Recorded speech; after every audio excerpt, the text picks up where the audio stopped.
Bienvenue à bord du vaisseau Hypersensas.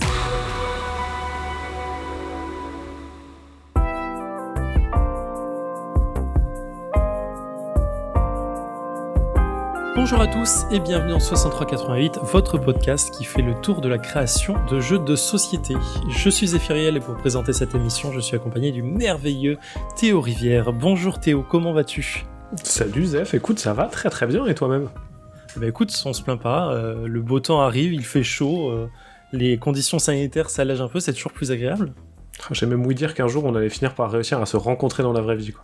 Non, arrête, ça c'est faux, je suis sûr que c'est Peut-être.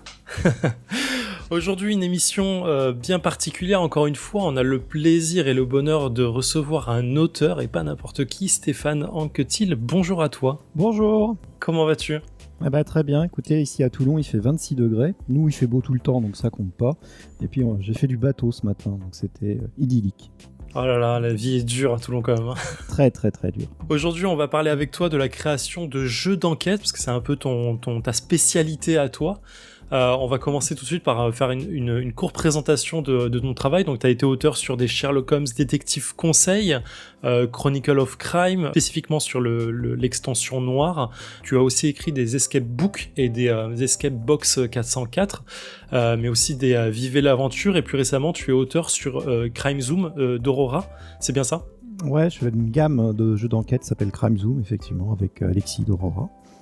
D'accord. Depuis quand, toi, tu t'es lancé dans la création de jeux de société ? Alors, je mets tout dedans, hein, escape book, tout ça, je parle de jeux de société en son ensemble. Depuis combien de temps tu t'es lancé dans tout ça ? Alors, en fait, c'est né d'un concours d'écriture, en fait, en 2013. En 2012, plus exactement. Je ne sais pas si vous vous rappelez, il y avait Sherlock Holmes Détective Conseil était sorti chez Istari, ressorti chez Istari, plus exactement.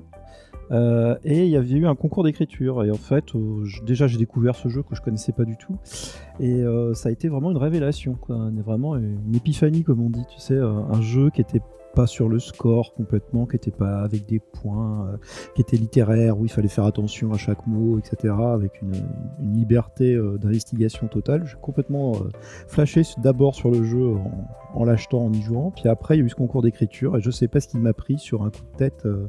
J'ai fait le concours, enfin j'ai écrit une enquête, je me suis complètement passionné pour ça et du coup elle a gagné le concours, elle a été éditée en juin 2013 et ça a déclenché quelque chose vraiment, c'est-à-dire que je me suis rappelé que j'étais un littéraire à la base, parce que moi dans ma carrière j'étais j'étais web designer infographiste, quoi. J'avais une société de 3D à l'époque. Et vraiment, ça a déclenché une envie d'écrire, en fait, mais d'écrire vraiment à ce format-là. C'est-à-dire, vraiment un flashé complètement, tomber amoureux vraiment de cette histoire d'enquête, de trucs qui n'est pas dans l'ordre, qui est non linéaire, où on peut aller partout, dans n'importe quel ordre, etc. Et du coup, je m'y suis mis, et puis après, ça s'est enchaîné avec effectivement des escape books pour 404 éditions, qui avaient repéré que je faisais du Sherlock en 2017. Donc il y a eu un petit gap. Moi, je suis tombé au chômage en 2015. Donc après, je me suis reconverti, en fait. J'ai pris des cours, etc. Puis j'ai démarré.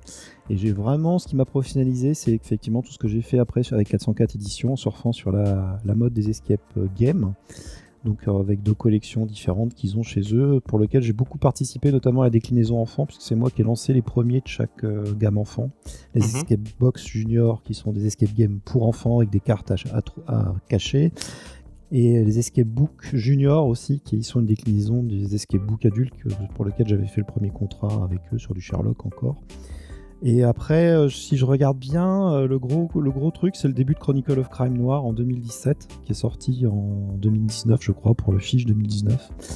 Et ça s'est enchaîné après. Il y a eu tous les droits d'auteur qui sont tombés de tout ce que j'avais fait pour 404 en 2017 et surtout 2018, qui sont mis à tomber en 2019, ce qui fait qu'en 2019, je suis peut-être devenu professionnel. Alors pour ceux qui connaissent pas, on cotise à la GSA quand on fait du livre, et il y a un seuil de cotisation qui se déclenche quand tu atteins un certain nombre de droits d'auteur, et donc ça se fait automatiquement. Alors ça marche plus ou moins bien, moi j'ai eu du pot, ça avait marché du premier coup, et donc après t'es professionnel, tu cotises à la GSA, tu cotises pour ta retraite, et puis voilà quoi. D'accord, donc aujourd'hui c'est ton métier à plein temps. Alors c'est mon métier à plein temps, oui, effectivement, on dirait depuis 2018 quoi. Ouais. Tout à fait. D'accord. J'ai commencé avant, mais avant j'étais encore un peu au chômage, entre deux statuts, etc. Donc du coup, ton déclic, parce que là t'as bien enchaîné sur les prochaines questions, c'est parfait, mais du coup t'as fait un premier déclic sur un concours, ce qui est quand même pas anodin, enfin c'est assez rare. On avait déjà reçu des auteurs qui avaient parlé justement des concours ou qu'il y avait dans les différents festivals pour essayer de se lancer en tant qu'auteur, mais avoir un déclic comme tel, ça paraît assez dingue. Théo, comment tu relates ça? Ça vient pas de n'importe où, parce qu'en fait, si moi j'ai commencé ma carrière, mon tout premier boulot en fait, c'était pigiste pour Amiga Dream. Donc en fait, j'écrivais déjà, mais dans des articles en fait dans une revue Amiga à l'époque, et je faisais ça, j'avais même pas 20 ans. Et donc en fait, j'étais littéraire au départ, et puis après, la vie fait qu'on est passionné par des trucs, et j'ai plutôt fait de l'infographie sur ordinateur, de la 3D, tout ça. Et effectivement, j'ai un peu perdu de vue tout le côté littéraire. Et c'est vrai que ça a été vraiment une révélation de se dire, mais en fait, j'ai laissé tomber tout ça parce que je voyais pas de débouché. Et quand j'en ai eu marre de faire de l'infographie, ça a été une espèce de rappel. Mais en fait, c'est comme si tu te souvenais qu'en fait, tu sais aussi faire ça. Je sais pas comment le dire autrement. Ça a été, mais effectivement, ça a été une espèce de bascule tout d'un coup de se dire, mais en fait, tu peux faire ça. Bon, faut dire aussi que le fait d'avoir été retenu, d'avoir gagné le concours, d'avoir été édité après chez Istari, ça fait un énorme boost parce que c'est quand même très qualitatif comme démarrage, quoi. J'avais posé la question de la première présentation chez un éditeur pour se lancer dans le truc. Finalement, toi, ça a été un peu à l'inverse parce que ça part d'un concours. Mais pour parler par exemple de Chronicle of Crime, comment ça s'est passé la première fois le premier contact que tu as eu avec eux, ça a été eux qui sont venus te proposer quelque chose? C'est toi qui es venu vers eux pour essayer de leur proposer un contexte ou une enquête? Non, c'est vrai que ça m'arrive jamais de faire des présentations éditeurs, puisqu'en fait on vient me voir pour me proposer en fait d'écrire pour des jeux. Et la rare fois où j'ai présenté un prototype, c'était déjà...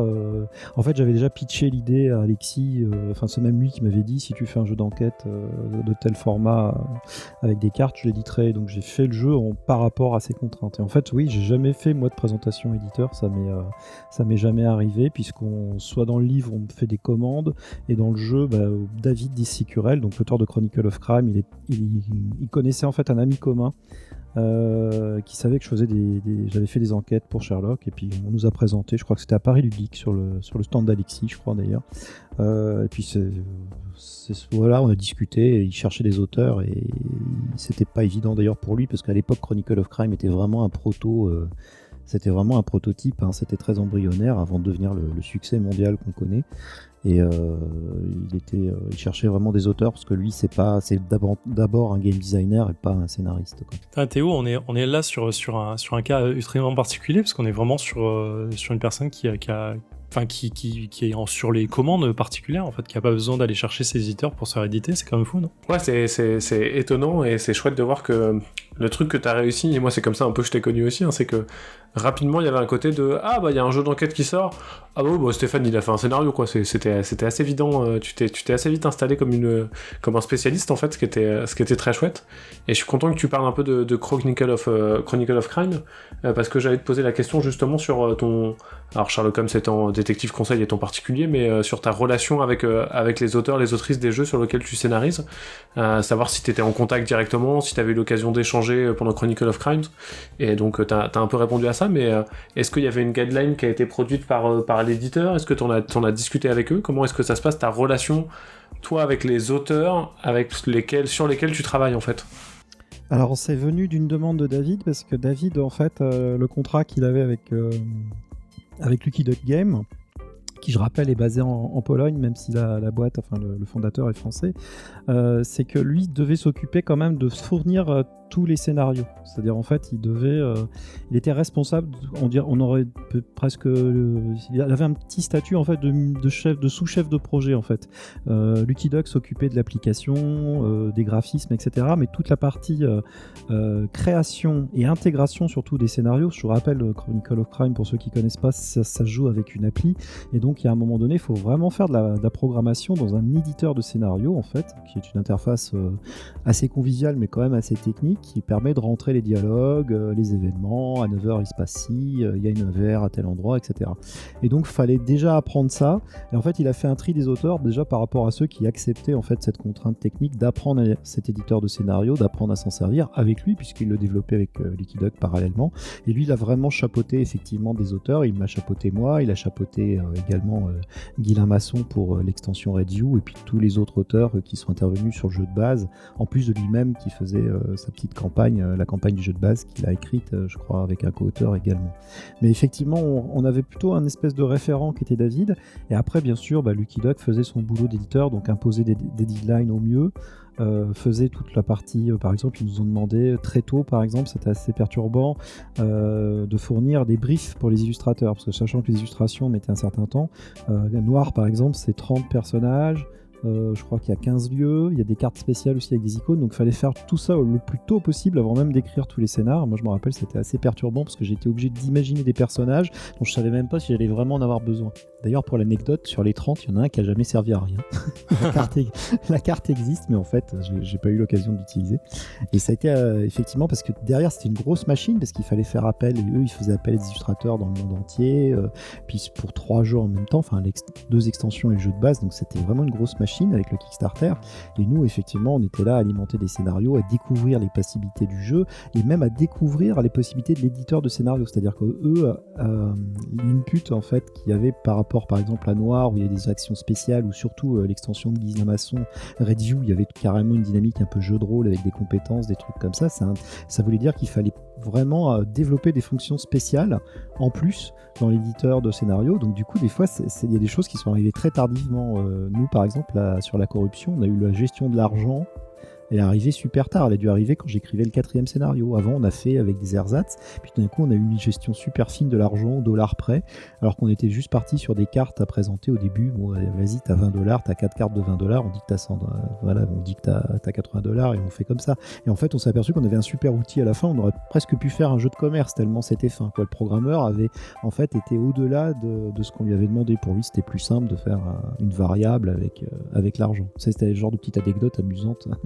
Et pour l'extension noire de Chronicle of Crime, ça s'est passé comment? C'est toi qui as proposé partir sur un thème noir, ou c'est quelque chose qui était prévu à la base, ou c'est comment? Alors, c'était pas prévu à la base. À la base, je devais juste écrire des scénarios pour le jeu de base. Et à la base même, c'était pire que ça, c'est qu'on était censé juste sortir le Chronicle of Crime, je dirais de base, que vous connaissez, celui qui se passe à Londres, avec cette atmosphère un peu expert scientifique et très audiovisuel.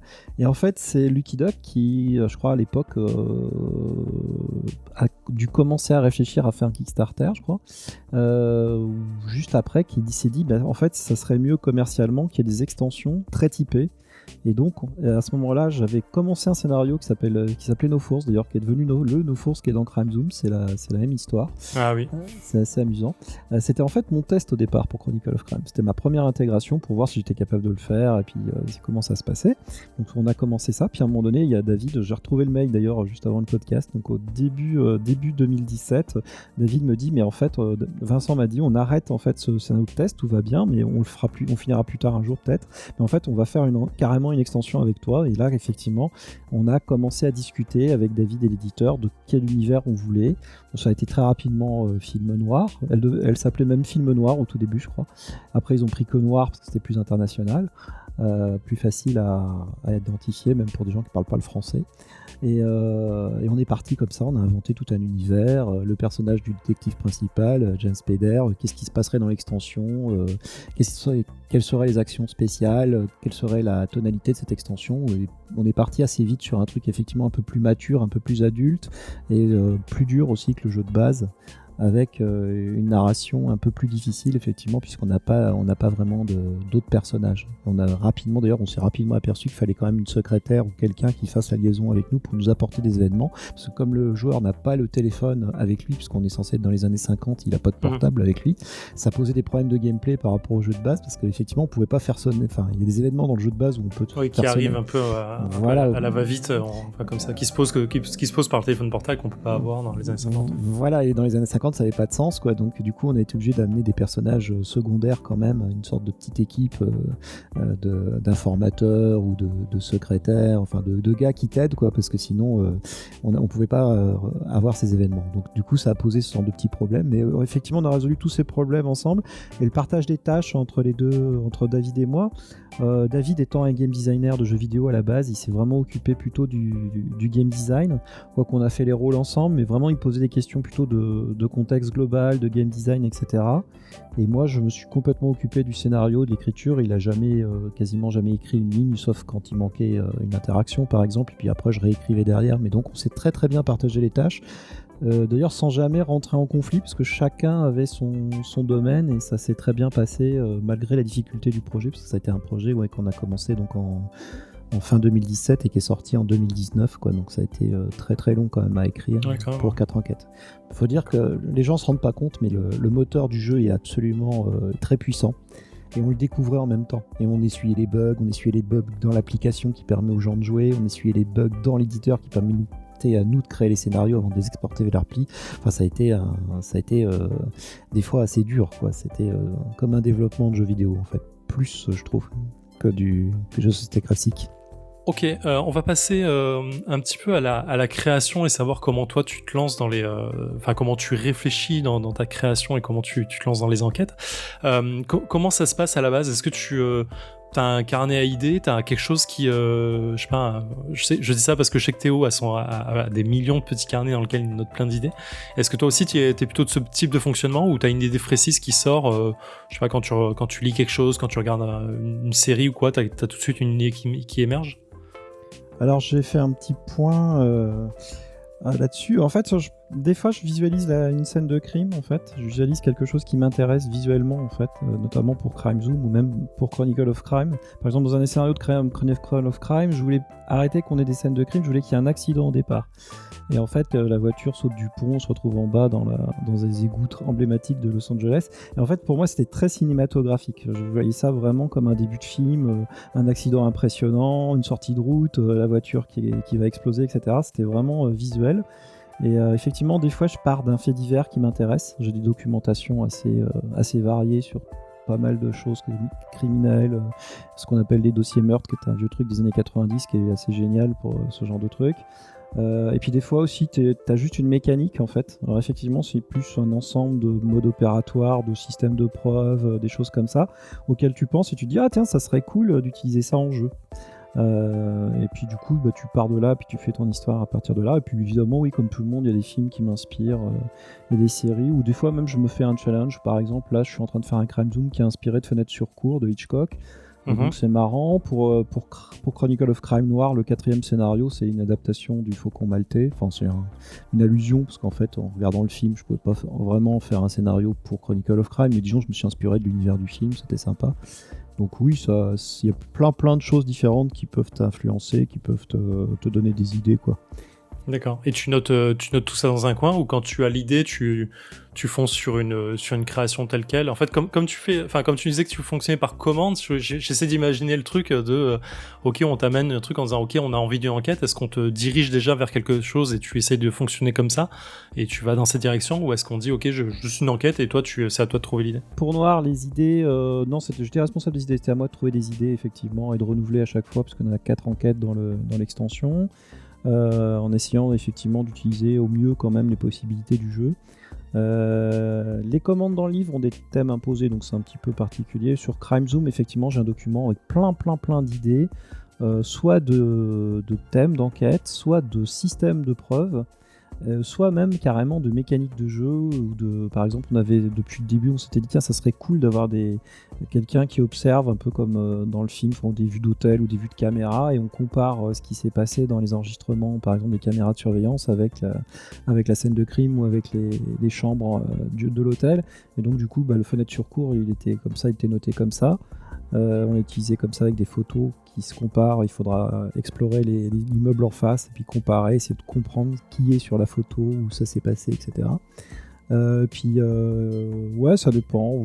Des documents en ligne, des choses comme ça. Et puis effectivement, alors moi j'ai une approche de la documentation historique qui est très spéciale. C'est quand je me plonge effectivement vraiment dans un bouquin spécialisé, par exemple sur, je sais pas, des trucs. Là par exemple j'ai le bouquin de Mindhunter de la série, donc sur les tueurs en série. Bah, je prends un bloc-notes et puis effectivement je prends des notes au fur et à mesure de ma lecture pour essayer de figer sur le papier tout ce qui peut m'intéresser. Théo, toi, quand tu avais été sur Château Aventure pour le côté enquête et création, parce que le truc est quand même très thématisé dans la mécanique, tu fonctionnais un peu de la même façon, ou tu avais un truc déjà imposé, ou c'était toi qui étais parti sur une envie de créer ce type de thème de voyage dans le temps?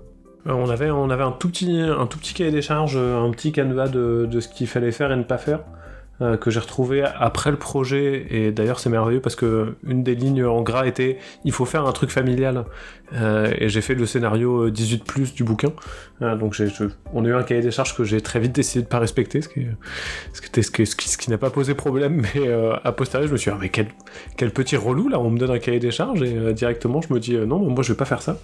Mais on avait pas grand chose de plus que ça, vraiment on savait dans quelle direction il fallait aller, et moi comme tous les autres auteurs autour du projet, on avait une bonne connaissance du système de jeu, on avait joué pas mal de scénarios et donc on voyait un peu comment ça fonctionnait, mais à part ça on avait rien de plus, quoi. Et comment est-ce que je pose la question ouverte à vous deux, quand vous créez quelque chose comme ça, en fait vous avez déjà l'idée complète du scénario, dans le sens ok, je sais, toi Stéphane, tu disais, je visualise une scène de crime par exemple, je la visionne comme ça, mais tu sais déjà où ça va aller, dans le sens, ok, il va falloir trouver la balle ici, qui va pouvoir amener au revolver de là, qui appartiendra à telle personne. Ou est-ce que ça se développe juste dans l'idée? Est-ce que vous avez une timeline? En fait, j'essaie de comprendre comment on monte une enquête à l'inverse de comment on la découvre en tant que joueur, en fait. Stéphane? Oui, alors en fait, tu te laisses quand même emporter par ton histoire. Donc effectivement, on peut pas tout écrire, tout prévoir d'avance. Tu pars quand même, tu essayes de voir un petit peu quand même au départ comment elle est morte par exemple, etc. Mais en fait tu vas aussi tout de suite essayer de prévoir des fausses pistes. Donc pour ça tu vas amener des trucs un peu troublants ou super attractifs sur ta scène de crime par exemple, je sais pas, mettre des trucs qui n'ont rien à faire là, des indices qui paraissent un peu étranges ou un peu mystérieux, je sais pas, des choses qui vont un petit peu choquer, interroger le joueur pour que ça soit intéressant. Et donc effectivement tu vas tout de suite tendre je dirais des petites pièges ou commencer à lancer des fils pour des fausses pistes, parce que si tu n'as qu'une idée principale, effectivement tu auras peut-être un petit peu de mal à en faire un jeu, à en faire quelque chose qui peut partir dans plusieurs sens. Donc c'est bien d'avoir un espèce de début d'autre chose. Maintenant, ce qui se passe en écrivant, c'est que tu vas énormément optimiser tes personnages, c'est-à-dire que tu vas beaucoup ramasser ton intrigue. Généralement, on commence, on fait des choses assez compliquées, on a plein d'idées. Et en fait, c'est un peu la même mécanique qu'il y a dans le jeu traditionnel quand on fait des protos et puis qu'on affine. C'est que pareil, en fait, quand tu écris, tu essayes à un moment donné de ne pas partir dans tous les sens, et au contraire d'avoir un discours qui est bien cohérent, bien thématique, et bien utiliser tous tes personnages, tous tes lieux, pour qu'il se passe des choses intéressantes partout. Voilà, que t'es pas quelque chose qui sert à rien, que t'es pas un personnage qui serve à rien, qui est juste là pour t'empêcher d'aller à un endroit, etc. Et d'éviter un petit peu de gâcher des ressources, parce que des lignes de dialogue qui servent à rien, ça veut dire des traductions qui servent à rien. Un personnage en carte qui sert à rien, qui est illustré, ça veut dire une illustration qui va servir à pas grand chose, qui va pas être super rentable. Donc à un moment donné, ce personnage qui était là peut-être pour te donner juste un indice, pour te dire tiens, on a vu quelqu'un, et peut-être ce personnage il pourrait être aussi un suspect en même temps. C'est-à-dire qu'en fait on pourrait se dire tiens, il y a un truc à vous sur la scène de crime, que vous étiez là, qu'est-ce qui s'est passé? Et quand tu vas l'interroger, non mais je vais oublier ça quand je suis allé voir la victime, mais par contre vous savez, à l'heure du crime, moi j'ai vu quelqu'un passer par la fenêtre. Et du coup ce personnage il a, tu vois, deux fonctions. Et du coup tu essayes comme ça de densifier ton intrigue. Et effectivement, ça se fait en écrivant, ça sert à rien d'essayer de le prévoir trop longtemps à l'avance. Il faut se laisser un petit peu aussi emporter par son histoire, et puis à la fin, tu t'aperçois que tu as une thématique, et généralement, faut essayer pareil de refaire une petite une petite couche sur l'histoire par rapport à ce que tu es en train de raconter. Alors ça, c'est vraiment du domaine un peu expert. C'est-à-dire qu'en fait, quand tu as fini ton histoire, des fois tu te dis, bah, tiens, en fait, cette histoire que je suis en train de raconter, en fait, c'est, je sais pas, ça parle de ça parle de mon rapport, je sais pas, au monde du travail, ou en fait, c'est très influencé par les souvenirs que j'avais de ça ou de ci. Et en fait, bah, derrière, quand tu as découvert un peu de ta thématique profonde, de ce que tu es en train de raconter, bah, tu reviens dessus et tu fais en sorte que tous les personnages, la plupart des personnages, aient une opinion là-dessus, une petite vision là-dessus. Tu vois, par exemple, sur No Force, qui est un scénario qui est très adulte pour Crime Zoom, on a un petit peu une thématique sur l'exploitation de la femme, sur le sexe, sur l'argent, et puis ce que les gens font pour de l'argent, et puis l'idéalisme. Bah, c'est bien que tous les personnages se calibrent un peu par rapport à ça. Alors ça ne marche pas forcément, il y a des trucs où ça fonctionne pas, mais c'est bien qu'ils se définissent tous à un moment donné par rapport à ça, parce que ça va apporter une thématique. Hein, tu vois, dans Oiseau de Malheur, ça parle des réseaux sociaux, bah, à un moment donné, tu vois, tous les personnages, on a des identifiants type Twitter, juste pour faire une thématique, et puis il y a des oiseaux dans tous les décors. Ça se voit pas forcément, c'est des petits détails qui vont peut-être que personne l'a vu, qu'il y avait un oiseau dans tous les décors, mais en fait, voilà, c'est ce qu'on appelle une espèce de thématique plus profonde. D'accord. Théo, toi, tu relates sur ce genre de fonctionnement ? Ouais, même si Château Aventure fonctionne sur cet exemple précis un peu différemment, parce que c'est un jeu qui est plus mécanique en fait. Oui. Et Château Aventure, moi clairement, j'ai marché plus sur le premier truc qui m'est venu à chaque fois, c'était le thème et l'histoire que j'avais envie de raconter, et également ce qu'on a appelé, pas forcément par le bon nom, mais le twist du scénario, qui est plus une feature de se dire, bah il y a quelque chose de particulier dans, sans rien vous spoiler trop, mais dans le nom de Zeus, le nom l'indique assez bien, on voyage dans le temps plutôt que voyager de lieu en lieu, et dans Alone, pour rester que sur le tome 1, on a un temps qui est limité, qui représente un pool d'action qui est limité pour les joueurs et les joueuses. Et donc j'ai d'abord eu cette thématique et cette feature, ce twist un peu mécanique en premier lieu en tête, et à partir de là, je me suis dit comment est-ce que je peux écrire un scénario où cette particularité du scénario sera suffisamment mis en avant pour qu'on la voit.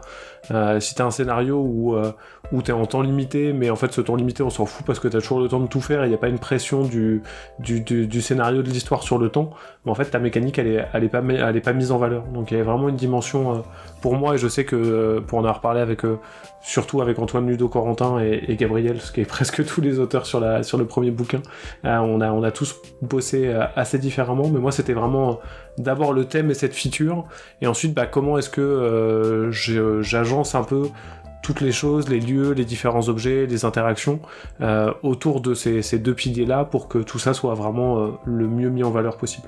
Je mets une parenthèse là-dessus sur cette mécanique de temps dans les jeux d'enquête qui sont par définition des one-shots, c'est-à-dire que dans le sens tu peux pas le refaire si tu connais déjà l'enquête. C'est la difficulté de bien calibrer ce truc, et pour moi c'est un nœud au cerveau quand j'essaie d'y penser, parce que t'as l'idée de te dire il faut que ce soit effectivement une pression pour le joueur, pas qu'il ait l'impression de finir le truc avec, je sais pas, 10 jours d'avance ou un truc comme ça, mais pas non plus mettre trop de pression pour pas, en fait, pour lui accorder, en fait, pas des retours arrière, mais des erreurs récurrentes. Je sais pas, disons 3, 4, 5 erreurs pour pouvoir se dire, ok, il a le droit de faire des erreurs et réussir sur le fil quand même, mais parce que si tu rates clairement le truc, en fait, tu sais que ton joueur il va quand même finir l'histoire pour la connaître, mais en fait, il aura fini le truc un peu sur une mauvaise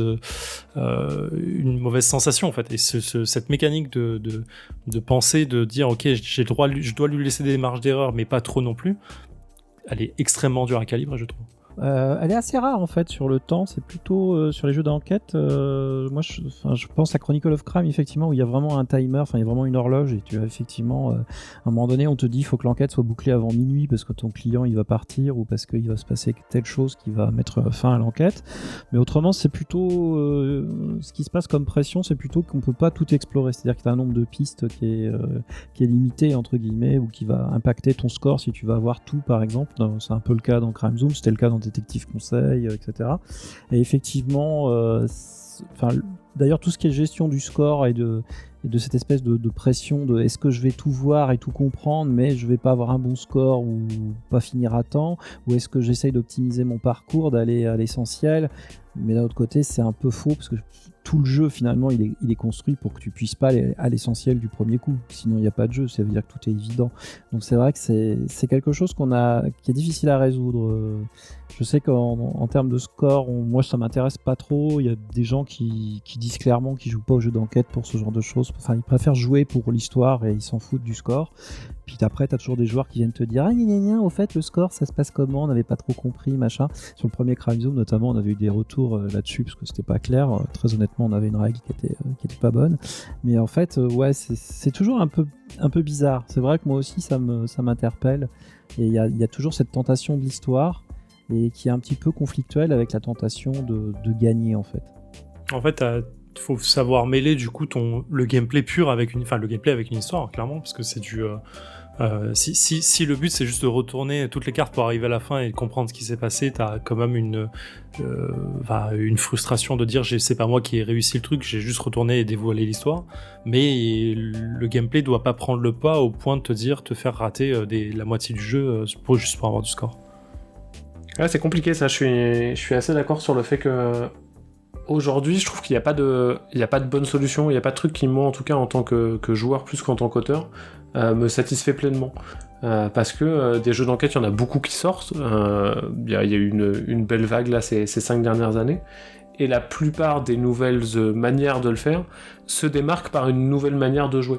Parce que, il y a peu de jeux d'enquête qui prennent un parti pris de nos histoires sont différentes, mais c'est plutôt notre mécanique de jeu est différente. Mais moi je suis plutôt dans la team des joueurs et des joueuses qui sont en fait j'ai envie de lire une belle histoire, j'ai envie qu'on me raconte un truc et j'ai envie d'avoir l'impression d'enquêter et je veux pas au milieu de la partie de me dire ou à la fin me dire alors attends, on a fait 17 pistes mais on a vu machin à 17h, il y a des trucs, on s'est trompé à un moment donc en fait on fait que 23 points sur 28 et on a un petit barème parfois un peu condescendant qui nous dit pas mal mais Sherlock Holmes aurait fait mieux. Ça clairement moi ça m'intéresse pas du tout. Parce que j'ai envie de lire une histoire, mais en même temps c'est le point différenciant de la plupart des jeux d'enquête aujourd'hui. Et je sais pas quelle est la bonne solution, parce que je te rejoins en même temps Zef. Dernièrement j'ai joué à Suspect, du moins à l'enquête de démo de Guillaume Montiage. J'ai la boîte de base qui m'attend sagement depuis hier pour que je fasse les autres enquêtes. J'ai bien aimé le principe de jeu, et Guillaume Montiage est plutôt quelqu'un qui écrit bien également, donc j'ai trouvé ça intéressant en termes d'écriture. Mais à la fin, on a révélé toutes les cartes. Et donc, cette dimension de j'ai révélé toutes les cartes, effectivement, est-ce que j'ai vraiment joué ? Est-ce que ma partie elle était différente des autres ? Ou est-ce que, au final, j'ai lu un livre non linéaire et fractionné ? Et ça, c'est vraiment très questionnant, parce que les deux m'intéressent dans l'absolu, les deux me plaisent, mais pour l'instant, et c'est vraiment pas que pour te mettre de la pommade Stéphane, celui qui m'a le plus convaincu à ce niveau-là, c'est Crime Zoom, parce que je trouve que Crime Zoom fait assez peu d'apparat en fait. Il y a pas trop de dimension scoring, alors c'est vrai qu'il y en a une qui est apparue après la première boîte, mais au final, je crois que j'ai jamais compté les points à la fin. Donc non, tu vois, même moi je me contredis c'est celui que j'ai préféré, mais le système de scoring m'a pas satisfait non plus parce que on a fini par pas l'appliquer parce que c'est l'histoire qui nous plaisait le plus. Et donc trouver cette espèce d'équilibre entre est-ce que je suis un jeu, est-ce que je suis une histoire, est-ce que j'ai des mécaniques de jeu qui sont importantes et qui prennent de la place, ou est-ce que c'est mon histoire qui tient la totalité de mon jeu. Dans les jeux pour enquête, je trouve que c'est un véritable casse-tête, quoi. J'ai pas dû être très très clair sur tout ça. Si, clairement, je te rejoins sur 2 points. C'est que effectivement, moi j'ai beaucoup, pour donner mon avis sur les deux que t'as cités, Suspect et Crime Zoom. Crime Zoom, on l'a testé dans le défaussé il y a pas très longtemps et j'ai adoré parce que il y a ce côté tableau d'enquête que j'aime beaucoup visuellement. Comme tu disais, Stéphane, t'as un côté très audiovisuel qui est là, en fait, qui est très présent très vite. Et t'as aussi ce côté enquête choisie, je sais pas comment expliquer ça en fait, les pistes sont claires devant toi, tu vas aller vraiment les dérouler au fur et à mesure et revenir sur autre chose assez facilement. Mais effectivement, à la fin, t'as pas ce côté, le côté scoring. Moi j'ai toujours l'impression d'avoir découvert trop tard quelque chose et du coup de pas être bon en termes de scoring, mais d'avoir été satisfait en termes d'enquêteur en me disant j'ai bien compris que et c'était comme ça que c'était passé quoi. Et à côté de ça, Suspect. On l'a testé dans le défaussé. Normalement, cette émission sortira bien après l'émission du défaussé, donc je peux le dire. Mais moi, j'ai beaucoup aimé le fait de tout dévoiler dans Suspect, d'arriver au bout de la dernière carte, mais parce que tu fais tes prévisions en amont. Et en fait, ce côté prévision de je sais pas, de petits d'intuition, en fait, je trouve ça super agréable, en fait. Il y a un côté ouais, enquêteur de premier niveau, tu sais, un peu côté tiens, j'ai l'impression que c'est ça, j'ai pas encore le pourquoi du comment, mais j'ai le flair qui me dit que. Et en fait, ça, j'ai beaucoup aimé ce système de scoring un peu à côté, mais à la fin, en vrai, je m'en fiche de savoir si j'ai fait 1000 points ou 10, tant que j'ai découvert qui était le véritable coupable et comment ça s'était passé. Donc c'est un peu... je comprends en fait cette approche-là des deux trucs, et en fait on en revient, enfin j'en reviens à me dire que ce qui est intéressant, c'est l'enquête et la façon dont elle est menée, donc écrite, et comment la mécanique se mêle bien à l'enquête pour te donner l'impression que c'est toi qui résous les trucs. Je sais pas si je suis clair du coup comment je l'ai dit. Ouais. En tant qu'auteur, moi je suis clairement aussi dans la team histoire plutôt que score, mais les retours qu'on a nous aussi, c'est ça, c'est que les gens ont besoin d'un score. Il y a certains joueurs qui ont vraiment besoin de s'auto-évaluer, quoi, et quand ils comprennent pas qu'ils peuvent s'auto-évaluer, qu'ils n'ont pas de score de référence, ça les perturbe. Donc bon voilà, Oui, bien sûr. C'est aussi nos clients, on est un petit peu obligé de faire attention aussi à eux, on peut pas toujours voilà. Et après, alors il y a quand même une façon de faire aussi qui est pas mal. Alors c'est vrai que le suspect a résolu ça avec cette histoire de pronostic, tout en disant clairement retourner toutes les cartes, qui est assez élégante, j'avoue. Mais il y a aussi une façon qu'on peut faire, que j'ai utilisé assez peu dans Chronicle of Crime et qui existe, c'est des fins conditionnelles. Par exemple, alors je vais te prendre un exemple, on imagine qu'on doit chercher un disparu. Si vous le trouvez assez tôt, vous le retrouvez, il est encore en bonne santé, tout va bien, c'est le happy end. Si vous arrivez un peu tard, il peut être un peu abîmé, genre il est affamé, il a pas bu depuis 3 jours, des trucs comme ça, ou carrément malade, voire même vous arrivez trop tard, il est mort. Voilà. Donc on peut aussi estimer des fins, comme on peut imaginer un jeu d'enquête qui a des fins conditionnelles. Alors évidemment c'est plus de boulot. Dans Chronicle, faut savoir que le game system est prévu pour ça. C'est-à-dire qu'il y a vraiment des variables qu'on peut activer avec la découverte de certains objets ou le changement d'attitude de certains personnages quand on parle avec eux, qui fait qu'on peut vraiment avoir des fins conditionnelles en fin de scénario. Alors c'est encore de la programmation en plus, et effectivement je pense qu'il y a, à part la campagne principale, je suis pas sûr qu'il y ait beaucoup de gens qui l'utilisaient dans les scénarios, mais c'est prévu. Voilà. Et ça, c'est effectivement quelque chose qu'on peut aussi imaginer aussi sur des jeux d'enquête ou des jeux narratifs, quoi. Au final, j'ai l'impression que c'est presque comme sur un party game. C'est-à-dire que sur un party game, il y a toujours un peu cet adage que je trouve assez vrai de tout le monde s'en fout du scoring, mais c'est important qu'il soit là pour nous indiquer la meilleure manière de jouer. Je trouve qu'un bon exemple, c'est Dixit. À Dixit, le scoring peut paraître un peu brut, un peu prenant et un peu compliqué, mais il est là pour dire, en fait, quand tu choisis un thème et que tu mets ta carte sur la table, dis pas un truc trop dur, autrement c'est pas drôle, dis pas un truc trop facile, autrement c'est pas drôle non plus. Donc il est là vraiment pour guider un peu les joueurs et les joueuses. Et j'ai l'impression que c'est Sherlock qui est un bon exemple, là pour le coup dans mon esprit. Sherlock Holmes Détective Conseil me dit, ne va pas explorer toutes les pistes, essaye de suivre ton instinct, parce que autrement tu feras un score qui sera minable par rapport à celui de Sherlock. Là où Suspect, je trouve que le scoring m'indique un truc qui me raconterait plutôt, prends le temps, même si tu auras accès à toutes les cartes, de te poser de temps en temps et de faire un petit checkpoint de où est-ce que j'en suis, comment est-ce que je perçois ça, pour que derrière tu profites pleinement de l'enquête. Et donc je perçois vraiment de plus en plus sur les party games, et par extension maintenant sur les jeux pour enquête, que le scoring il est là pour accompagner les joueurs et les joueuses, et qu'ils aient à la fin l'idéal et la meilleure expérience possible de jeu. Ouais, je crois que tu résumes vraiment bien. En fait, le truc, c'est effectivement le scoring et le mécanisme qu'il y a autour doit, et qu'en fait clairement guider les joueurs sur comment ils doivent appréhender le jeu et l'enquête elle-même. C'est assez intéressant. Ouais, c'est marrant, c'est une sorte d'injonction à jouer sérieusement, en fait. Faites pas les cons, en gros, c'est ça que ça veut dire. c'est assez oui, finalement, c'est un peu ça, ouais, puisque quel que soit le... Enfin, pour ramener un nouvel exemple, hein, je prends l'exemple de Détective, par exemple, qui est pour moi un des... je vais pas dire un des musts, mais un jeu sur lequel j'ai pris le plus de plaisir en termes d'enquête pour plein de raisons. Et en vrai, quand toutes les cartes du jeu sont quasi identiques, c'est-à-dire qu'en fait je pense que le paquet doit se diviser en 3, et à chaque fois en fait tu ne regardes en général qu'un tiers du jeu. Je donne les chiffres un peu au hasard, mais pour grossir un peu le trait, pour dire que en fait t'as les 2 tiers du jeu qui ne servent jamais à rien, mais qui ne sont en fait que des pistes qui ramènent au même endroit, et en fait tout ce que tu as fait, c'est suivre ton instinct à travers des pistes qui t'ont amené à la fin. Et donc finalement ça reste un peu la thématique, et c'est l'approche que veulent les auteurs, hein, ils le disent dans les règles finalement. On va passer un peu sur l'idée du proto, du test proto, en fait, savoir comment tu agis toi par rapport à ça, Stéphane, parce que sur un jeu d'enquête, le plus difficile, c'est de trouver finalement... Enfin, un des trucs les plus difficiles, ça va être de peser la balance entre la difficulté de l'enquête et de trouver les indices pour mener le joueur, sachant que quand tu fais tester ton proto à quelqu'un, bah, en fait, par logique, il pourra plus le tester pour pouvoir te dire si c'est mieux, si c'est facile, si tu as gradué correctement les choses. Comment toi, tu ressens les choses, en fait? Est-ce que toi, tu as déjà, j'imagine avec l'expérience, tu as une facilité peut-être à te rendre compte si tu as bien disséminé les choses dans ton enquête et si c'est plus facile ou pas pour le joueur?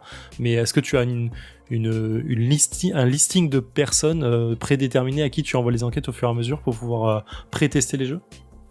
Oui, alors c'est vrai que c'est très, très amusant. Moi, j'épuise littéralement tous mes amis avec les tests one-shot, comme tu imagines bien. Alors, en fait, la chance que j'ai eue, c'est que moi, j'ai démarré en faisant des scénarios donc pour Sherlock Holmes Détective Conseil, et c'est un jeu qui, quand il se joue, il y en a un qui lit à haute voix.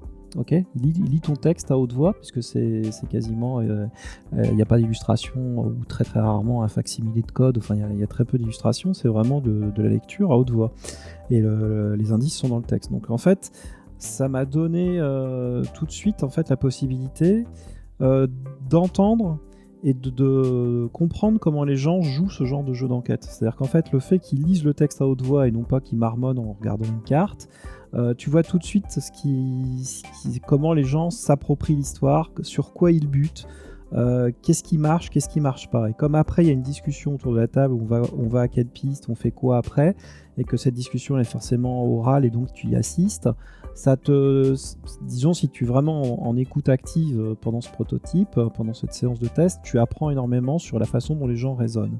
Alors évidemment, tu les encourages bien à discuter, à pas faire les taiseux, mais comme j'ai écrit 5 enquêtes de Sherlock et que je les ai testées, je sais pas, au moins 7 fois chacun, t'imagines 5 x 7, ça fait déjà 35 tests avec des gens différents à chaque fois. Ça m'a donné comme ça effectivement une facilité maintenant à savoir ce qui marche pas.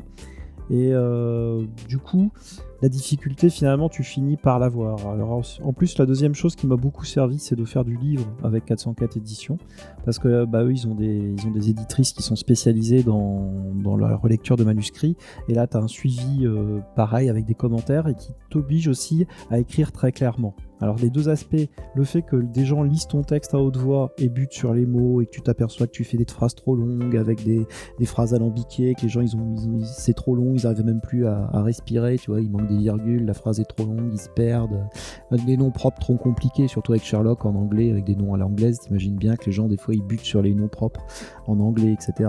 Ben ça t'acquiert une espèce de simplicité en fait, de savoir il faut pas trop en mettre, faut pas surcharger d'informations, faut faire des choses qui coulent en fait, qui sont fluides dans le style, dans la façon d'écrire.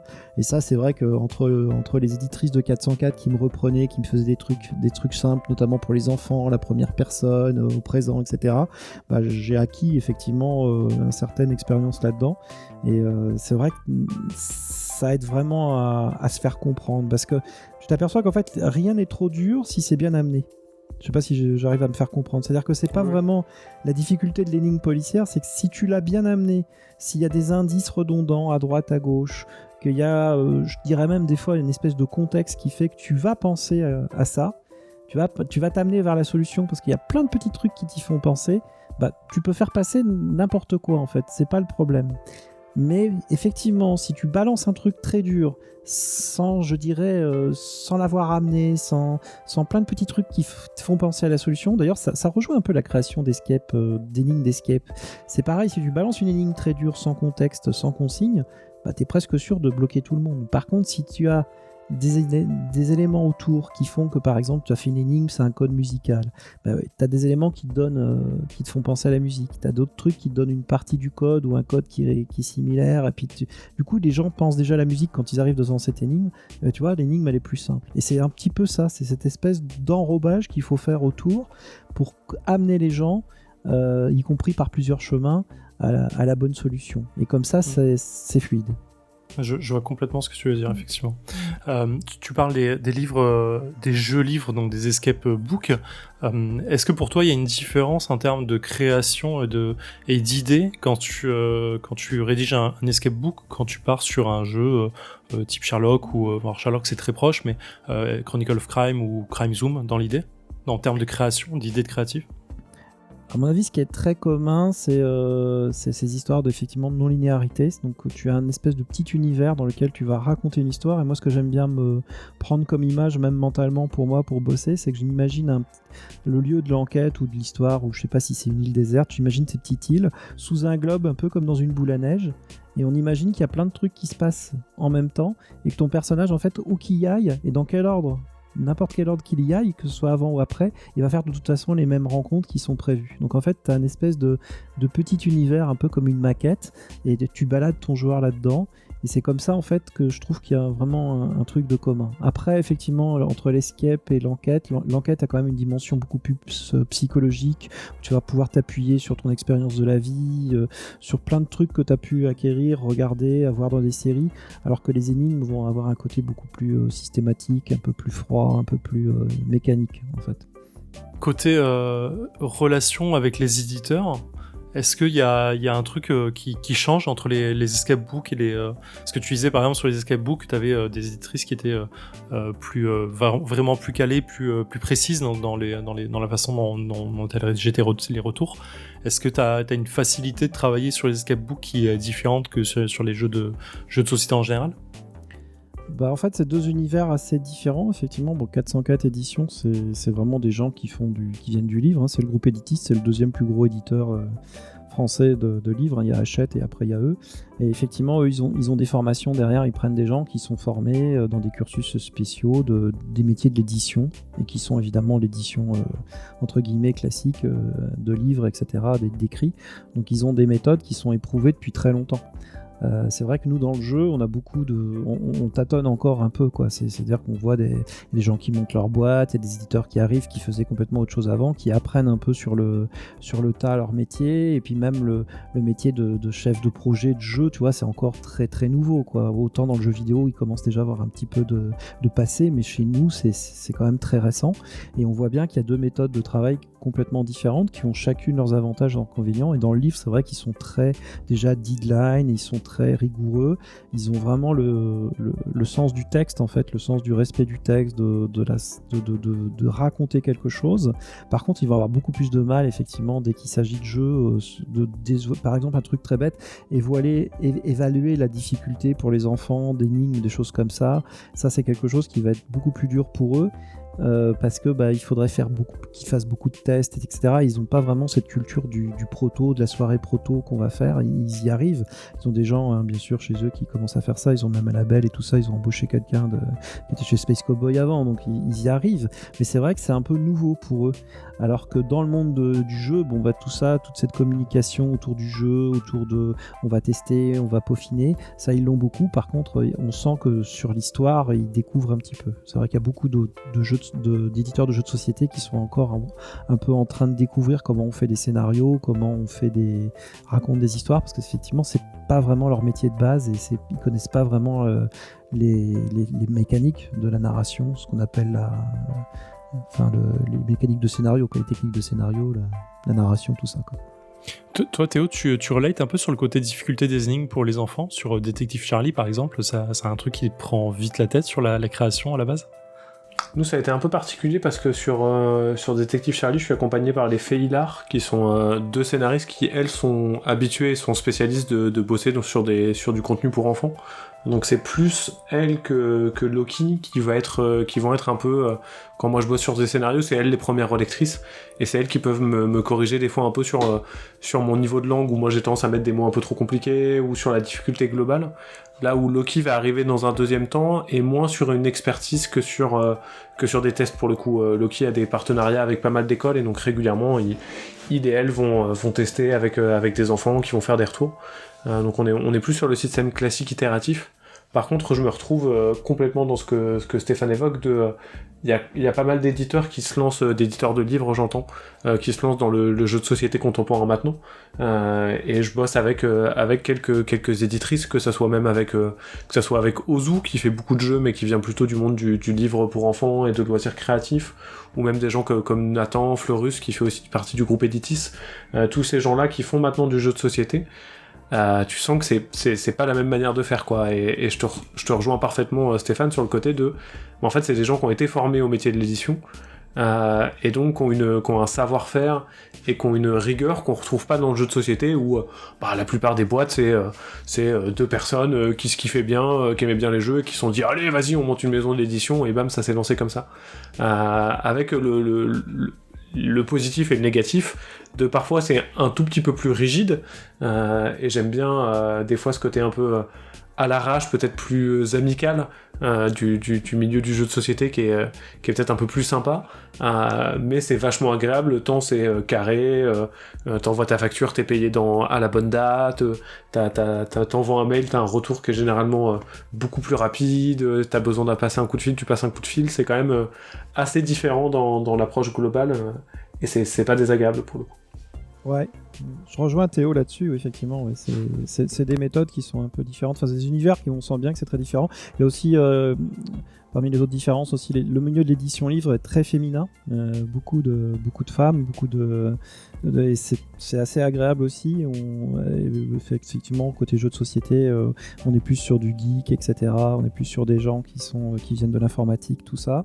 Mais les deux sont intéressants, c'est-à-dire qu'il n'y a pas oui c'est très bien dans le livre et puis c'est nul dans le jeu, les deux sont intéressants parce que c'est pas du tout la même dynamique. Et moi j'adore, c'est effectivement tout le côté très carré de l'édition du livre, notamment comme disait Théo sur les paiements, sur les contrats, tout ça, où il y a généralement quelqu'un qui est dédié à ce poste, et moi ça me rassure énormément. Je pense que d'ailleurs j'aurais peut-être pas démarré une carrière aussi vite si j'avais pas bossé beaucoup pour Editis, parce qu'effectivement c'est très rassurant pour un auteur débutant d'avoir des contrats en temps et en heure, d'être payé, d'avoir des avances aussi. Les avances sont quand même assez correctes dans le monde du livre, contrairement au monde du jeu quand tu débutes notamment, et ça c'est vachement rassurant, et puis ça te met dans une boucle aussi où tu édites des choses régulièrement, notamment avec la commande, on y reviendra, et ce qui fait que tu prends de la confiance, et la confiance finalement c'est un cercle en fait. Plus tu fais des trucs, plus ça sort, plus tu es confiant, plus tu es sûr de toi, plus tu fais des trucs, et ainsi de suite. Ça amorce une pompe qui autrement est peut-être un petit peu dure dans le milieu du jeu, où effectivement les délais sont beaucoup plus longs, ça traîne un peu des fois, et puis tous les éditeurs se valent pas, enfin c'est pas forcément très évident, c'est vrai. Tu parlais justement des jeux de commande, justement, qu'est-ce qu'il y a de plus agréable là-dedans sur l'approche? Oui, déjà on vient te chercher, on te propose quelque chose, donc déjà c'est assez valorisant qu'on vienne te chercher pour quelque chose, donc ça met en confiance. Et puis bon, comme la commande vient de l'éditeur, lui il est sûr qu'il va sortir quelque chose. Donc je vais prendre un exemple, imaginons ils veulent faire un escape game Rick et Morty, bon ils ont la licence Rick et Morty, etc. Donc on va te proposer ce thème. Bon évidemment si t'as aucune affinité avec le dessin animé, tu vas peut-être pas le prendre. Et puis si c'est en plus un truc que t'aimes bien, t'es trop content quoi. Mais ça peut être aussi des thèmes plus génériques comme Minecraft ou les pirates, des choses comme ça. Donc déjà le thème t'est imposé, et après si t'es ok avec ce thème et que tu sens les choses, tu vas effectivement accepter cette commande. Et ce qui est génial, c'est que tout de suite t'as un contrat, et tout de suite surtout t'as une avance. Tu négocies tout de suite une avance, et t'as même pas besoin de négocier en fait, c'est dans le contrat tout de suite. Éventuellement tu peux ajuster tes pourcentages ou des choses comme ça si tu as un petit problème avec ce qu'ils te proposent. Bon, généralement il faut savoir que dans le livre les pourcentages sont plutôt très très bas, mais les avances sont confortables pour que tu puisses travailler, et donc c'est génial aussi pour ça, parce que c'est payé en 2 fois généralement chez Editis. Tu as le paiement à la signature, donc tu as de l'argent tout de suite dès que tu démarres, et après tu as de l'argent dès que toi tu as livré. Alors ça aussi c'est génial, parce que ça veut dire que quand tu as fini ton manuscrit ou ton proto de jeu et que c'est accepté, tu es payé tout de suite de la deuxième partie de l'avance, et on n'attend pas que le jeu soit sorti 6 mois après, qu'il soit fabriqué, etc. pour te rémunérer après. Et après évidemment si ça se vend bien, tu as des droits d'auteur dès que tu rembourses l'avance, dès que tes droits d'auteur. C'est-à-dire si ça s'est assez bien vendu pour que ça rembourse ton avance, évidemment tu toucheras en plus des droits d'auteur, et aussi des droits de traduction, parce qu'en plus ils ont un département notamment sur les bouquins qui fait que ça, de vendre les livres à l'extérieur, donc à l'étranger. Donc ça c'est génial, parce que tu reçois de l'argent en plus à chaque traduction, et ça c'est un truc qui est pareil, qui est assez super, quoi, qui est vraiment super. On avait un peu parlé de tout ça avec Théo, effectivement, sur le côté avance des contrats qui est... Sur le livre, tu es à l'aise pour donner des chiffres chiffres sur les avances des différents contrats? Oui, alors par exemple un escape book, un livre de 200, alors c'est 288 pages mais c'est des demi-pages, donc ça fait plutôt 144, c'est 3000 € par exemple pour l'écrire. Une simple box enfant, c'est entre 2000 et un peu plus s'il y a des licences, parce que curieusement quand c'est une licence on te donne plus d'argent. Donc sachant que c'est 2-3 semaines de travail à peine, tu vois, c'est quand même c'est super quoi, parce qu'après effectivement tu rembourses ton avance et tu as en plus des droits d'auteur en plus et des trucs comme ça, donc ça permet quand on prend régulièrement, sans tomber évidemment dans le piège de faire que de la commande, parce qu'après tu vas forcément t'étouffer et puis peut-être pas être très heureux créativement, mais ça te permet quand même d'avoir un roulement comme ça d'argent qui tombe régulièrement avec les droits d'auteur en plus, qui te permet d'en vivre quoi. Et Théo, on est bien loin de ce qu'on avait vu ensemble sur les contrats et sur les avances de contrats de jeux de société. Nous, c'est beaucoup plus variable, et en fait, c'est pas la même logique. J'ai l'impression que dans le livre, il y a vraiment cette logique de... c'est presque un paiement pour le travail effectué, et derrière les... Tu m'arrêtes si je dis une bêtise, Stéphane, et derrière les royautés sont plus un bonus de... le livre a bien fonctionné, l'escape box a suffisamment marché, et donc tu touches de l'argent supplémentaire. Là où nous, l'avance dans le jeu plus classique, c'est presque... en fait, on te donne une petite somme d'argent pour céder le contrat, mais ça a aucun rapport avec le temps de travail que tu y as consacré. Et aujourd'hui, si tu bosses sur un gros jeu gamer qui t'a pris des mois et des mois à équilibrer, l'avance sera pas forcément plus significative que si tu bosses sur un petit jeu de cartes pour enfants qui t'a peut-être pris effectivement plutôt 2-3 semaines de boulot que des mois et des mois en termes d'équilibrage, quoi. Ouais, tout à fait, ouais. Oui, c'est pour ça que c'est pas forcément évident, ouais, tout à fait. Ouais, c'est vrai. C'est pour ça que j'aime bien travailler pour le livre d'ailleurs. Mais d'un autre côté, effectivement, les pourcentages sont derrière pas forcément comparables, parce que on est très bas dans moi j'ai des trucs, je crois, avec pour peu que, comme tu disais, s'il y a une licence, tu as déjà évoqué ça dans un autre numéro, dès qu'il y a une licence, ton pourcentage de droit d'auteur baisse, et des fois moi j'ai des trucs avec des licences, pour reprendre l'exemple de Rick et Morty, je crois que je dois être à 2,5%, tu vois, donc effectivement, avant d'avoir des droits d'auteur qui remboursent l'avance et qui en plus rapportent assez, bon, après généralement quand tu as des licences comme ça se vend quand même plus, parce que oui, tu as quand même un tirage plus gros, voilà, en général derrière. Mais bon, c'est vrai que c'est quand même très très bas, on est très très loin des revendications des syndicats d'auteurs qui sont autour de 8, et effectivement ça pose un problème, comme tu dis, que c'est quand même de la commande déguisée, donc ça veut dire qu'en fait si je faisais appel par exemple à un illustrateur pour faire un travail, l'illustrateur me ferait un devis, je paye ce devis, et puis voilà, et là quelque part cette avance elle est bizarre, parce qu'on me demande un travail, on va me payer une avance pour ça, mais cette avance c'est les ventes de mon propre produit qui la remboursent. C'est là que c'est curieux, et qu'effectivement les associations de défense des auteurs sont pas forcément d'accord avec ça, et bon, ça veut pas bouger évidemment, parce que c'est tout à l'avantage des éditeurs, mais effectivement ça pose un problème d'être rémunéré, de se rembourser d'abord le travail qu'on a fait, enfin l'avance qu'on a reçue pour un travail qu'on t'a demandé. Donc si on te l'avait pas demandé, tu l'aurais pas fait. Donc c'est bien, la demande vient bien de l'éditeur, donc normalement tu devrais pas avoir à rembourser ça. Enfin, c'est lui qui veut un livre ou qui veut une box dans tel thème. C'est pas toi qui l'as demandé. Donc c'est vrai que c'est un petit peu perverti en fait, mais bon, c'est comme ça, hein. C'est comme ça dans la BD, c'est comme ça partout. Je pense que ça va être difficile de changer ça. C'est un gros débat qu'on va pas mener ici de toute façon, mais effectivement c'est un peu délicat. Pour revenir sur le côté enquête et la dernière partie un peu de l'émission, comment on a vu effectivement comment appréhender la difficulté d'une énigme. Tu le disais, c'est souvent comment bien l'amener en elle-même et la déguiser, je veux dire même la molletonner pour que la personne puisse l'avoir en tête avant de la lire. Mais c'est quoi qui fait une bonne énigme pour vous dans l'idée, et pour toi Stéphane d'abord, comment tu définis en fait ce qui est une bonne énigme? C'est quoi? C'est sa difficulté, c'est la façon de la résoudre, c'est comment elle a été amenée, c'est ce qui l'entoure en tant que tel, le décor et l'ambiance qu'elle peut apporter, c'est quoi? C'est une bonne histoire, oui, c'est quelque chose qui n'est pas alambiqué déjà. Je pense qu'il faut, quand tu le racontes à la fin, il faut que ça soit assez simple en fait.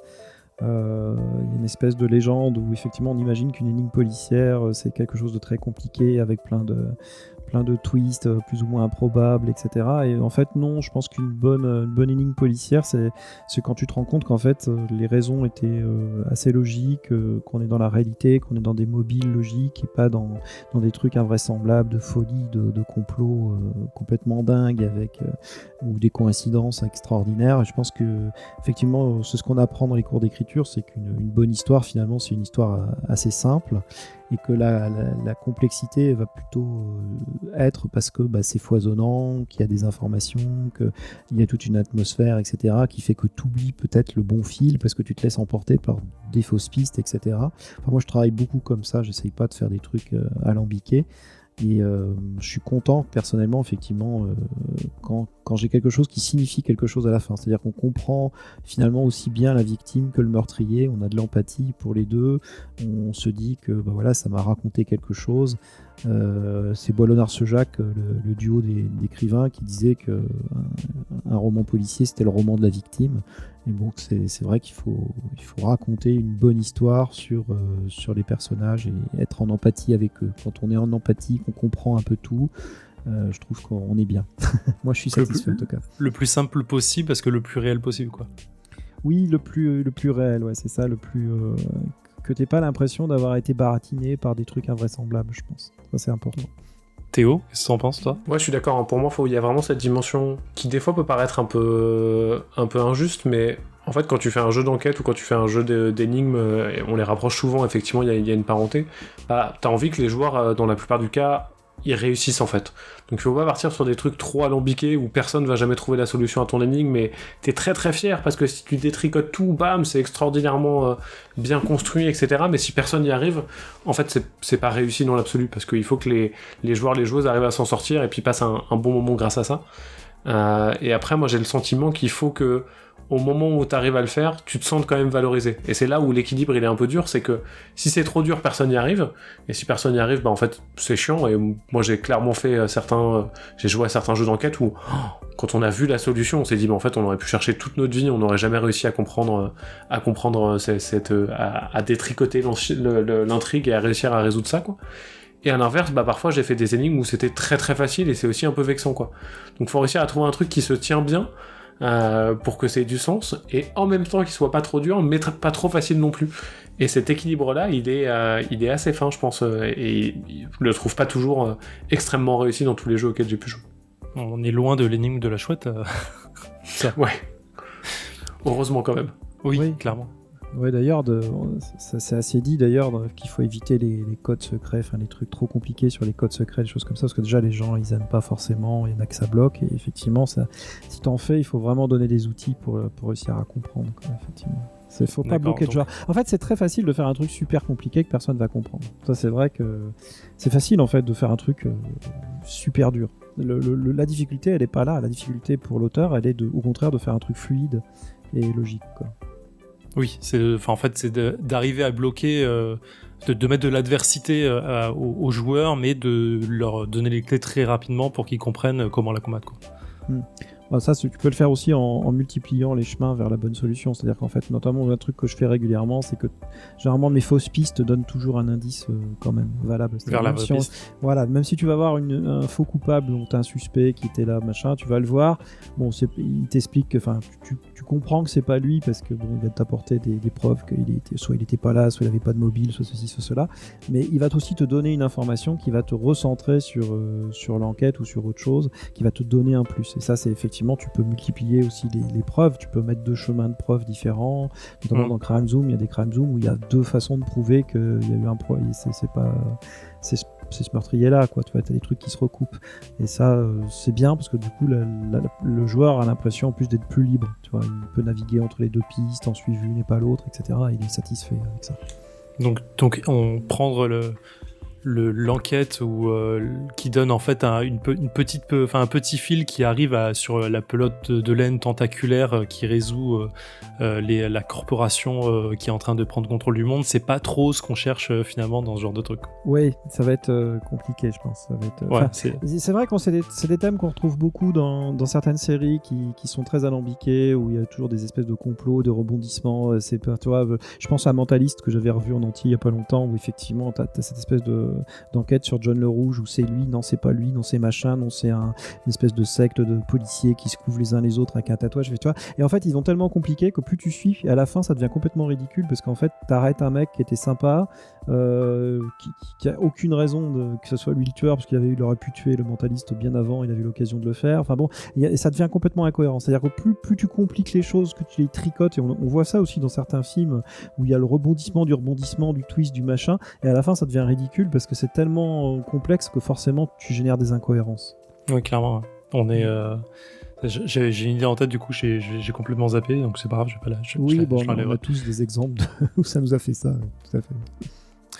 Ok, dernier point, comment on renouvelle finalement ses idées, parce que un crime résoudre une enquête, ça reste quand même globalement assez simple dans la même chose. On a un corps, on a une arme du crime, on a un mobile, on a un suspect, puis voilà quoi. Mais comment on renouvelle tout ça pour donner cette impression de nouveauté à chaque fois, d'avoir une fausse piste supplémentaire? C'est comment tu gères ça, toi, Kanté?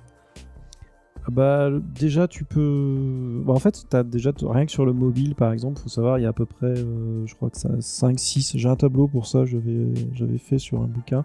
T'as 5-6 familles de mobiles en fait sur un crime déjà. T'as tout ce qui est argent, héritage, prendre de l'argent, le commerce, l'intérêt commercial, financier. T'as tout ce qui est passionnel. T'as tout ce qui est protection. Tu protèges ta famille, tu protèges tes proches, tu te protèges toi-même pour pas être accusé.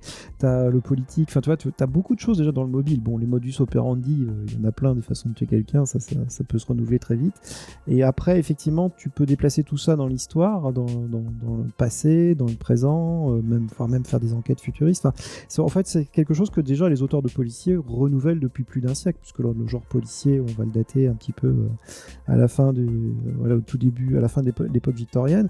Et en fait, déjà, il se publie dans le monde des centaines de romans policiers et de centaines de séries policières, et c'est jamais trop un problème de renouveler. Pourquoi ? Parce qu'en fait, tu vas ancrer ça dans ton univers d'auteur à toi. C'est-à-dire que moi, par exemple, j'ai un univers d'auteur qui va pas être celui de Théo. C'est-à-dire que ce qui fait mon essence à moi, ça va pas être la même chose. Et en fait, même si tu traites le même thème, même si on imaginait qu'on est quasiment le même départ de scénario tous les deux au même endroit, au même moment, à la même époque. En fait, Théo le développera d'une façon à lui et moi je le développerai d'une façon à moi parce que j'ai mon univers à moi. Et en fait, le boulot d'un auteur comme ça, qui est plutôt auteur écrivain, etc., même auteur de jeux de société, c'est effectivement d'arriver à identifier tes thèmes. Et ça, c'est pas du tout évident parce qu'au départ, tu es un petit peu dans le flou, tu fais des trucs, tu sais pas trop comment. Et à un moment donné, tu vas te rendre compte que tu parles quasiment toujours de la même chose. Moi, par exemple, je parle toujours de gens qui sont qui n'évoluent pas dans leur vie, qui finalement se maudissent eux-mêmes, n'arrivent pas à changer. Et le passé les rattrape. Moi, j'ai un poids du passé dans mes histoires qui est toujours assez important.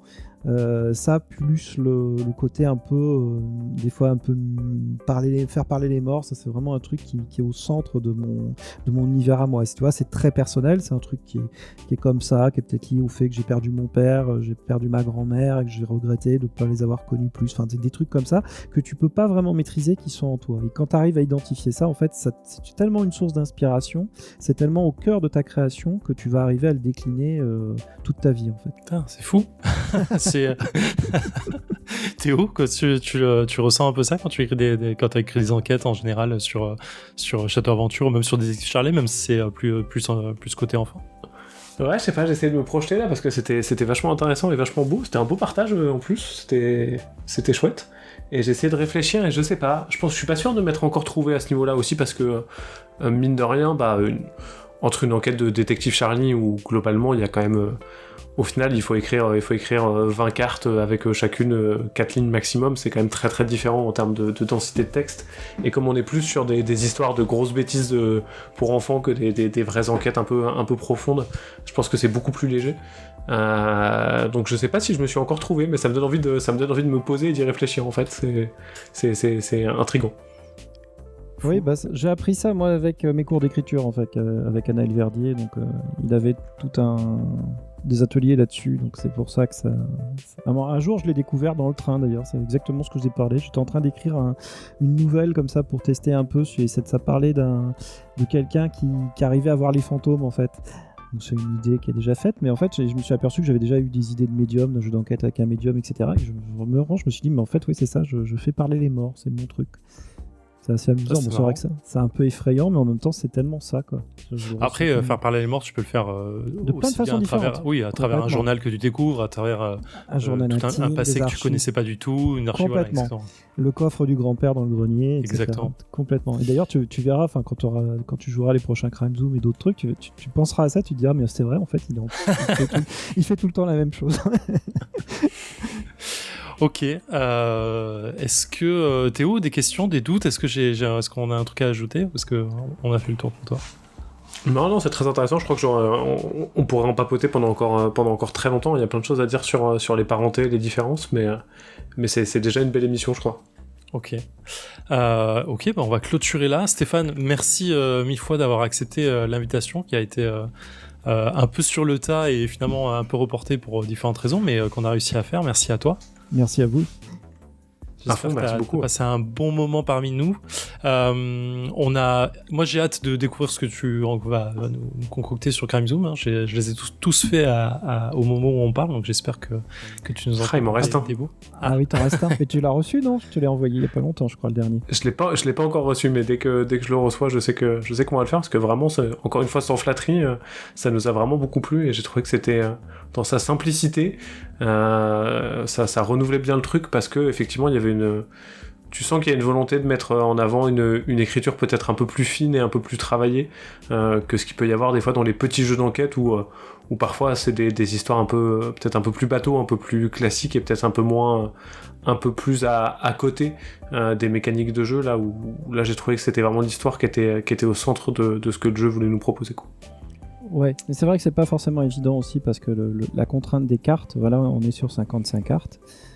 Effectivement, ça oblige quand même à être concis et c'est vrai que c'est quand même un exercice que j'aurais sans doute pas pu faire si j'avais pas eu l'héritage d'avoir fait Chronicle avant et encore avant d'avoir fait des prototypes de Sherlock Holmes Detective Conseil. Je pense qu'il y a une sorte d'optimisation, enfin de tunnel, il y a des étapes, t'arrives pas comme ça tout d'un coup à sortir ça du premier coup. Effectivement, il y a des étapes, il y a des essais, des erreurs avant, etc. Voilà. Ok. Eh bien, écoutez, merci beaucoup. Stéphane, où est-ce qu'on te retrouve en général, à part sur Twitter déjà? Ouais, vraiment beaucoup sur Twitter, Slutgame. C'était mon ancien site, donc Slut comme un ligné en fait, ça veut rien dire à personne. SLEUTH, Game, voilà. Ou Stéphane Anctil d'ailleurs, il y a mon vrai nom en fait. Et c'est vrai que je passe beaucoup de temps sur Twitter, beaucoup trop de temps d'ailleurs sur Twitter. À quand l'enquête en tweet? Oui, ça serait marrant. Théo, bon, on te retrouve sur Twitter, mais on te retrouve aussi en stream régulièrement. J'ai l'impression de devoir passer tous les jours un stream de toi. Non, les mardis et les jeudis matins de manière régulière, et puis peut-être ponctuellement, mais j'ai pas encore réussi à trop faire des créneaux un peu genre allez, je prends le temps et je fais un stream. Mais le mardi et les jeudis matins à 9h, on peut me retrouver pour papoter justement game design, un peu actualité du jeu, et puis des fois des sujets un peu plus denses sur lesquels on papote avec les gens qui sont présents sur le chat. Eh ben c'est parfait. Et moi, vous retrouvez aussi bien dans 6388, mais aussi dans le Défaussé, où on a eu le plaisir de présenter les Crime Zoom avec Alexis qui était venu dans l'émission. Voilà. Et on te retrouve aussi un peu sur Twitch d'ailleurs. Tu streams des parties de jeu maintenant. Oui, c'est vrai. Ouais, je le fais ça. J'essaie de faire ça 3 fois par semaine. Je sais pas où ça en sera le moment où cette émission sera dispo, mais j'essaye de tenir le rythme. Ce qui est pas facile. Hein. Je sais pas comment tu fais toi. C'est pas simple. C'est un peu de contrainte et un peu d'organisation, mais c'est chouette, j'aime bien. Ok, messieurs, je vous remercie encore une fois. On s'arrête là pour cette émission. Retrouvez-nous sur le vaisseau Hypersensas sur le Discord. N'hésitez pas à venir nous faire des petits messages, c'est toujours agréable. Et voilà, prenez soin de vous et on vous dit à bientôt. Ciao, ciao. Ciao. Bonne enquête. Les bisous.